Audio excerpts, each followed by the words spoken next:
I'm going to be demonstrating my Lifepro vibration board. It came with all these different accessories that you see me using. Since starting using this board, I've noticed that my strength and my flexibility have both increased, especially in my hamstrings because I like to stretch while on it. And I've also noticed that my face is less puffy throughout the day. This is what it looks like. You can see here it has different textures for your feet. So I like to stand on this either barefoot or with socks. So it has 3 different sections. This section here mimics walking. This section here mimics jogging, and then this section here mimics running.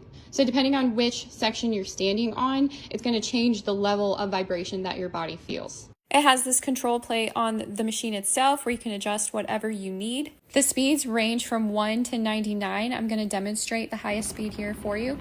Woo. So this is the highest setting. Even at the highest setting, it's still pretty quiet. I also love that it came with this remote. It's so convenient. I don't have to bend down while I'm using the board to adjust anything. I'm gonna real quick show you the bottom here. It has these cushions here that kind of suction to the floor so that as your board is vibrating, it's not bouncing around or sliding across the floor. And they really keep the board put in place. And then it has this roller here. So the board is pretty heavy, even for me. This roller helps you to lift up one end of the board and roll it to where you want to place it.